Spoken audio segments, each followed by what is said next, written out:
Hello everyone. I wanted to take the time to thank everyone who has supported the channel. It is greatly appreciated. Remember to take a look at the polls and take some votes. Your opinions are important. Friday the 22nd will be a double video night, so keep an eye out. It began slowly. So subtle I told myself it was just my eyes playing tricks. Brief flashes at the corner of my vision, gone when I turned to look. Faint whispers of my name hanging in empty rooms, barely audible. A nameless dread needled at my spine, but I pushed it down, buried it. Then the signs grew impossible to ignore. Friends claimed seeing me around town when I knew I hadn't left my house. Neighbors peered through curtains, insisting they had spied me hauling the trash late into the night. But it wasn't me walking those lonely streets or hauling those bulging bags. My doppelganger began showing herself, brazenly appearing at the edges of crowds, my exact likeness mimicking my every gesture and tick flawlessly.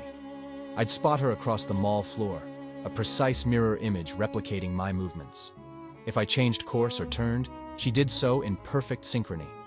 Take my eyes off her for a moment, and she vanished back into the swirling masses. A creeping paranoia took grip. Sightings stacked up from those close to me. Lurking behind trees, peering around corners, she was always there, skirting the edges, yet evading direct contact. This malignant entity's psychological warfare was intensifying. I could feel my sanity unraveling as she orchestrated my breakdown thread by thread. Unsettling incidents around my home escalated.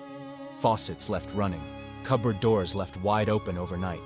Lights flickered and bulbs mysteriously burned out, no matter how often replaced. Food disappeared from my fridge, belongings mislaid in patterns too intentional to dismiss. Furtive creaking footsteps woke me in the dead of night, along with the sense of an ominous presence lingering. Finding her standing utterly still and watching me from the corner of my bedroom was the final violation too harrowing to deny. Our identical eyes locked in the darkness, and a sinister purpose radiated from her.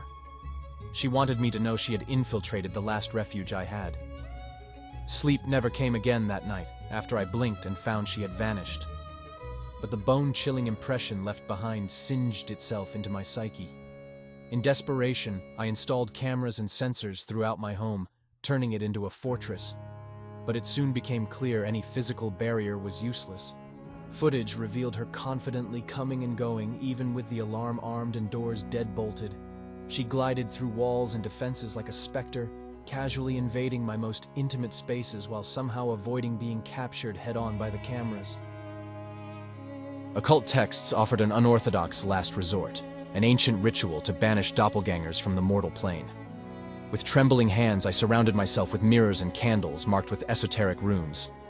Chanting the incantations provoked a vicious poltergeist backlash. A tempest whipped through my home, shattering glass and knocking furniture askew.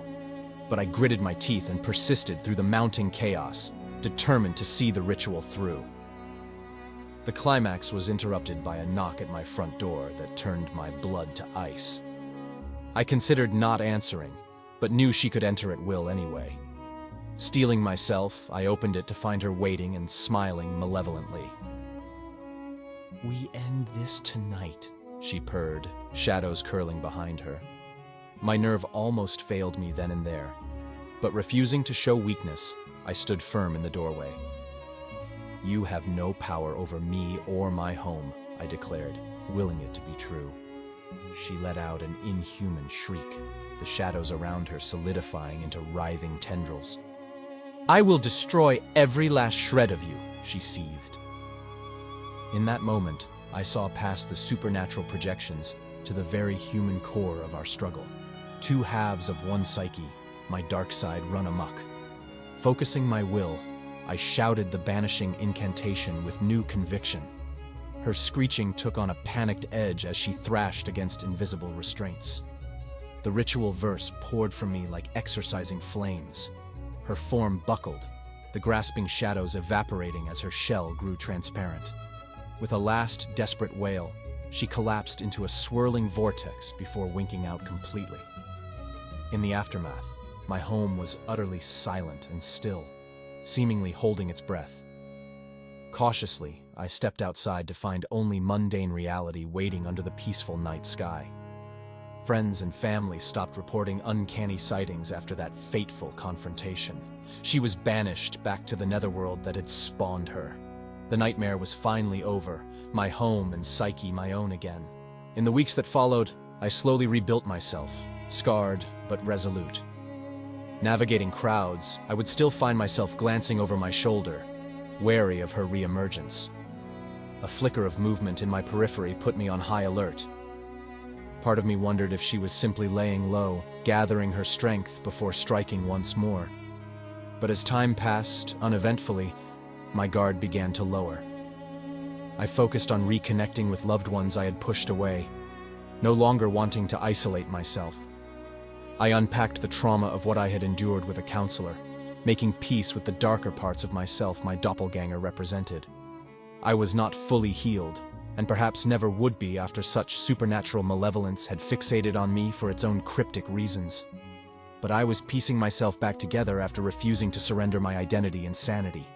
I felt capable again of facing anything she could throw at me should our paths cross again, ready to turn and confront her instead of recoiling. But my doppelganger seemed content to linger only as the star of my lingering nightmares. I would jolt awake in a cold sweat back in my bedroom where she had revealed herself that first night, looming over me. Frozen in abject terror as she watched my sleeping form with intent impossible to discern, gripped by the sheer wrongness saturating the air, my every nerve alight with screams of danger. I would grapple with how powerless and exposed I had felt in the moment. Could I have found the courage then to stand and face her down instead of shrinking away? Shown I would not be so easily intimidated on my own territory? Or would that have only accelerated her ruthless torment? I suppose I'll never know for sure. In dreams, I can reshape our confrontation, finding valor I lacked when first confronted with the doppelganger's menacing unveiling. I take back control and authority in the inner realm where she still skulks. Confronting lingering fears in my subconscious helps me continue moving forward in daylight, ever vigilant. These nightmares remind me she is not fully banished from the deeper recesses of my psyche. Facing her on my own terms, there feels necessary to process the trauma she inflicted, proving to myself I'm no longer her victim or prey. I awaken each morning shaken but resolved, stronger for no longer recoiling from what lingers unseen. While part of me remains wary, glancing into shadows she once occupied, I refuse to be defined by dread. My doppelganger intended to systematically isolate and dismantle me, exploiting innermost vulnerabilities in a deeply intimate violation. But I escaped her web after confronting our core struggle for my identity and autonomy. She pushed me to brink of madness, but I found resilience and power in refusing to forsake who I was. And though she may forever haunt the darker corners of my psyche, I now know I've faced more fearsome demons than her. She failed to predict my will to survive, the steel tempered in our crucible. I am changed, but still standing. Scarred, cautious, but unbroken.